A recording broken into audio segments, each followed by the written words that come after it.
വാർത്തകളിലേക്ക്. പാർട്ടി പരിപാടിയിൽ നിന്ന് വീണ്ടും വിട്ടുനിന്ന ഇ.പി. ജയരാജൻ. അഴീക്കോടൻ രാഘവൻ അനുസ്മരണത്തിൽ ഇ.പി. പങ്കെടുത്തില്ല.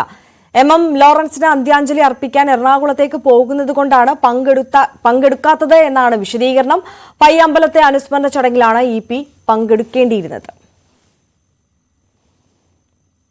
പാലക്കാട് കൊല്ലങ്കോടിൽ 10ാം ക്ലാസ്സുകാരനെ കാണാതായി. കൊല്ലങ്കോട് സീതാർകുണ്ട് സ്വദേശിയായ അതുൽ പ്രിയനെയാണ് കാണാതായത്. അമ്മയ്ക്ക് കത്തെഴുതി വെച്ചാണ് അതുൽ വീട്ടിൽ നിന്ന് പോയത്. കൊല്ലങ്കോട് പോലീസ് അന്വേഷണം ആരംഭിച്ചു. വിവരങ്ങളുമായി വിനേഷ് കുമാർ ചേരുന്നു. വിനേഷ്, എന്താണ് ഈ 10ാം ക്ലാസ്സുകാരൻ വീട് വിട്ടു പോകാനുള്ള കാരണം? കത്തിൽ എന്താണ് പറയുന്നത്?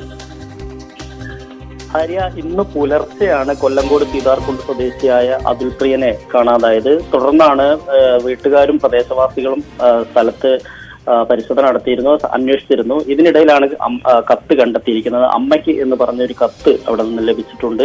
ഈ കത്തിൽ പ്രധാനമായും പറയുന്നത് കഴിഞ്ഞ പഠനത്തിൽ വളരെ പുറകിലായിരുന്നു അതുൽ പ്രിയൻ. അതുകൊണ്ട് തന്നെ വീട്ടിൽ നിന്ന് നിരന്തരമായി അത് ശകാരിച്ചിരുന്നു എന്നാണ് പറയുന്നത്. ഒപ്പം തന്നെ ഹെയർ സ്റ്റൈൽ മാറ്റണമെന്നും വീട്ടുകാർ നിരന്തരമായി അതുൽ പ്രിയനോട് ആവശ്യപ്പെട്ടിരുന്നു. കാരണം ഈ ഹെയർ സ്റ്റൈൽ കഴിയില്ല, അതുകൊണ്ട് ഇത് മാറ്റണം എന്ന് ആവശ്യപ്പെട്ടിരുന്നു. ഇത് തുടർന്ന് വീട്ടുകാരുമായി അതുൽ പലപ്പോഴായി വഴക്കുണ്ടാവാറുണ്ടായിരുന്നു. കഴിഞ്ഞ ദിവസവും ഇത് സംബന്ധിച്ച് വീട്ടിൽ നിന്ന് ഇത്തരത്തിൽ അതുലിനോട് നിർദ്ദേശം നൽകിയിരുന്നു. കാരണം പഠനം വളരെ താഴോട്ട് പോയിക്കൊണ്ടിരിക്കുന്നു, ഇങ്ങനെയാണെങ്കിൽ മുന്നോട്ട് പോകാൻ നടക്കില്ല എന്നതുൾപ്പെടെയുള്ള കാര്യം പറഞ്ഞിരുന്നു. ഒപ്പം തന്നെ ഹെയർ സ്റ്റൈൽ മാറ്റുന്ന കാര്യവും പറഞ്ഞിരുന്നു.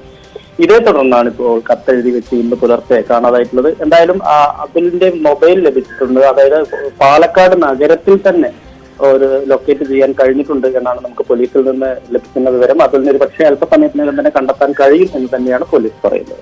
തീർച്ചയായും വിനേഷ് കുമാറാണ് വിവരങ്ങൾ നൽകിയത്.